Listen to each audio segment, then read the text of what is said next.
Okay, so welcome back to the last part of the lecture. Previously we have discussed how to estimate the regression discontinuity design parametrically, which means that we do not only use the observations that are right at the cutoff, but rather we use all observations. Yeah? And because like this, as good as random treatment assignment only is valid at the cutoff, we have to be very careful with the parametric approach that we choose the correct parametric specification, because if we happen to, choose an incorrect specification, we introduce bias.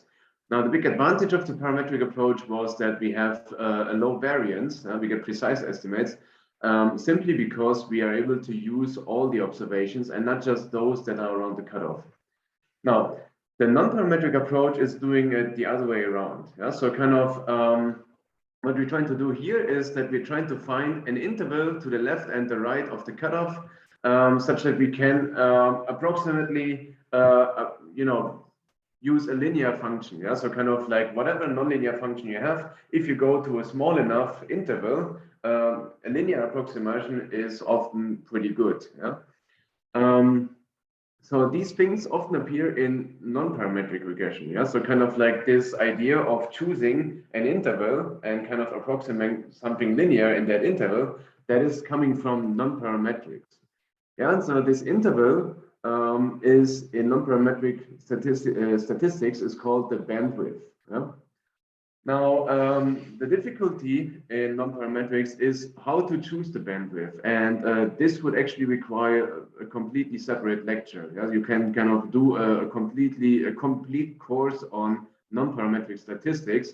So for this course here, we kind of assume that we have the optimal bandwidth given, and within that bandwidth, we then use local linear regressions in order to estimate our regression discontinuity design. Yeah, so kind of, we take the bandwidth as given here. As data has various routines for finding the bandwidth, that there's all sort of clever math behind these routines. So for us at this point, it's good enough, well, to know that Stata has it all, and if we need it, we can just check the Stata manual.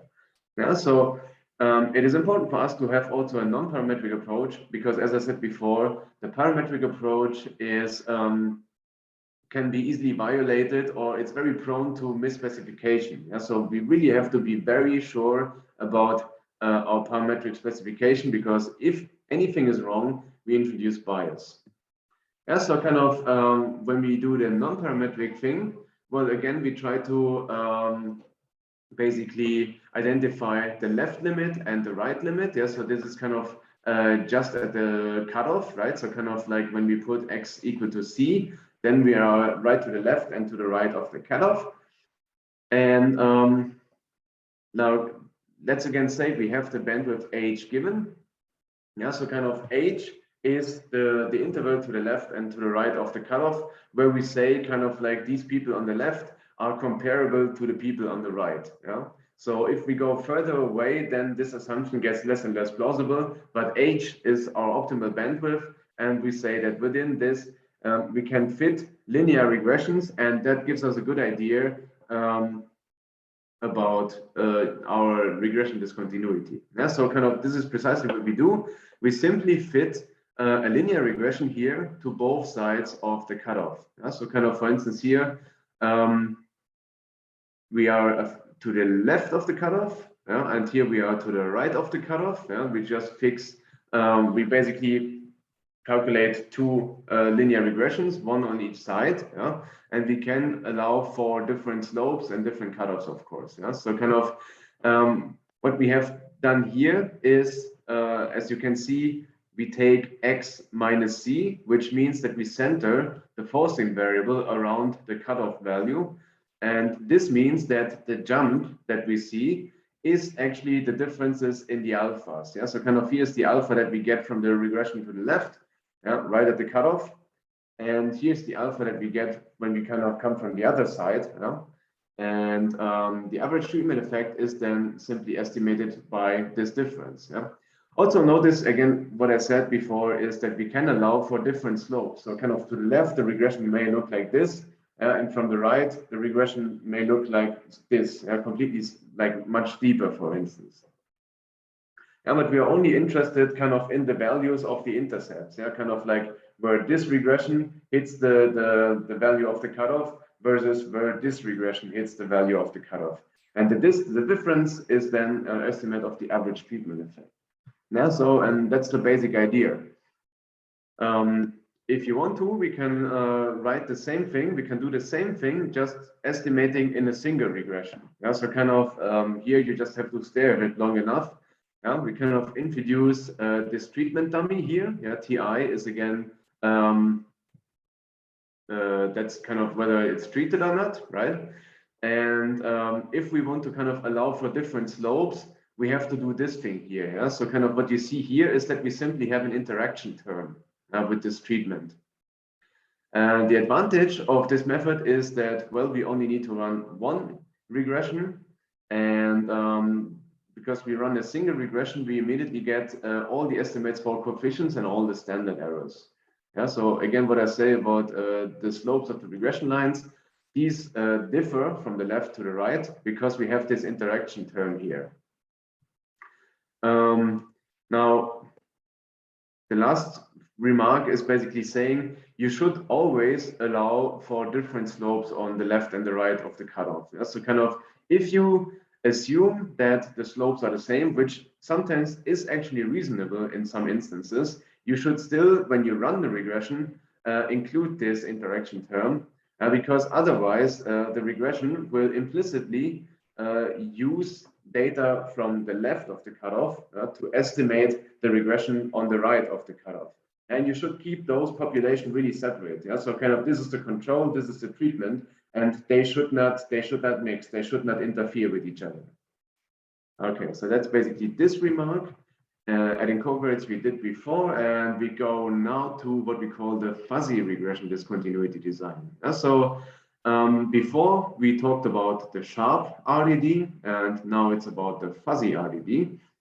And the big difference between both designs is that in the sharp design, all the individuals that were above the threshold or the cutoff, they were treated, and none of the individuals below the threshold or the cutoff, they were treated. So kind of it really, the probability of getting the treatment jumps from 0 to 1. So really kind of the most extreme jump possible.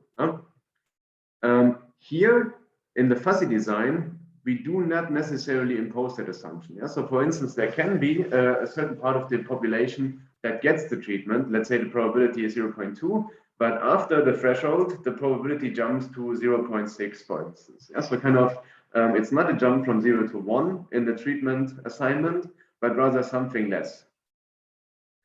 And this is pretty much, I mean, it says here it frequently occurs. It's actually, I think, the dominant version of the regression discontinuity design. So because the assignment mechanism is often only partially observed, or this is also often the case, not all individuals that are eligible for treatment actually receive it, or some individuals already had the treatment before.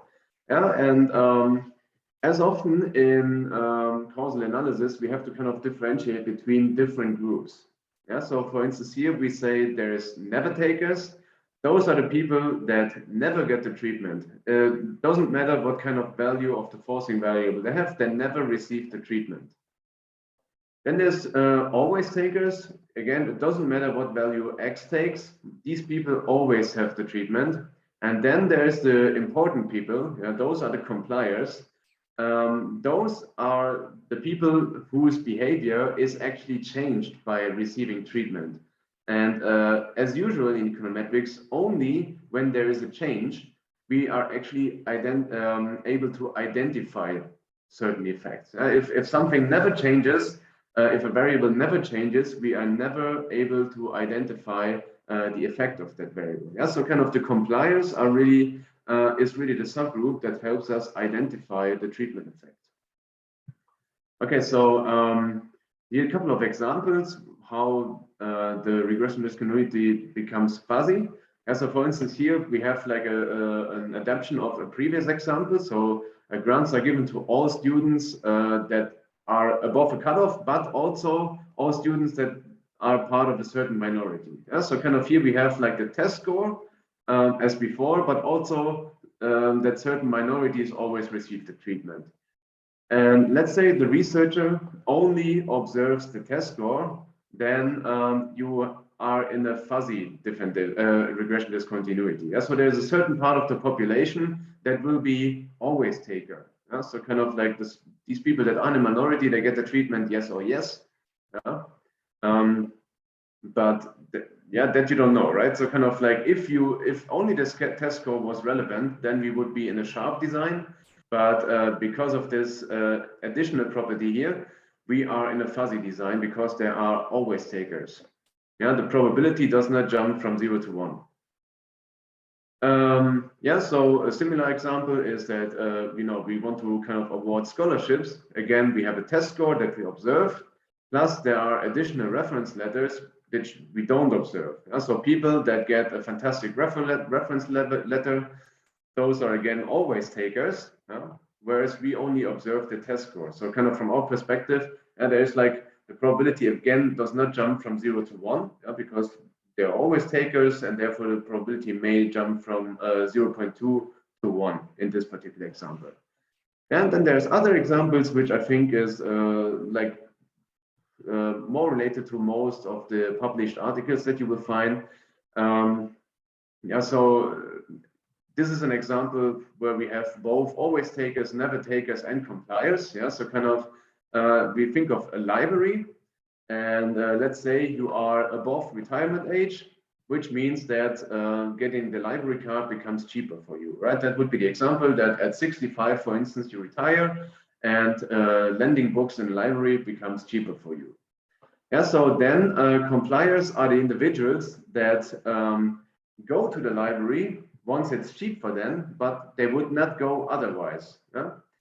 But of course, here we have an example that we have people that will always go to the library, and we have also people that will never go to the library, even if it's completely for free. Yeah? So indeed, we have here all three groups. We have always takers, we have never takers, and we have those compliers that indeed change their behavior at the cutoff, for instance, at their retirement age. Okay, now, as said before, here kind of like in the fuzzy design, we require that the probability of receiving treatment above the cutoff is not the same as the probability of receiving treatment below the cutoff. And as I mentioned already 10,000 times, in the sharp design, here on the right of the cutoff, this probability is 1, whereas on the left of the cutoff, this probability is always 0. So here, in the fuzzy design, we just need a jump, but it doesn't have to be from 0 to 1. Okay. So now we have to be a little bit careful that we do not interpret kind of this jump directly, because like we have to scale this thing actually by the subpopulation that is affected by the compliers. Okay, we will see how that. This is related to the instrumental variable setting. So kind of we can recover the average treatment effect by dividing the jump in the relationship, so between y and, okay, there's an n missing here, and x, by the fraction, basically by the compliers. So what is the fraction of compliers in the population? Okay, so to see this, how this behaves as like an instrument, so we see that the probability of treatment given x is some function, some f0 to the left of the cutoff, and it's a different function to the right of the cutoff. So this function only depends on the forcing variable, and the change between the two functions, so what we see here happens simply at the cutoff. And because ti is binary, it's either 0 or 1, the probability here is actually the same as the conditional expectation. And we can write this as the basically initial, the baseline f, plus the difference between the treated f and the non-treated f times this treatment dummy. So kind of the dummy variable says that x is above the cutoff, and well, you just plug it in, right? if D is 1, then indeed we get F1. If D is 0, then, well, we just get F0. Yeah? So this makes sense. And now we have kind of written this thing as if it was a linear regression, right? So kind of like we have a conditional expectation on the left, and we have some variables on the right. Yeah, so kind of this would be the intercept. This would be and this would be kind of our variable. Yeah, and therefore kind of like our jump. Yeah, this treatment indicator is correlated with the treatment assignment. Yeah, so kind of we are already sure that this treatment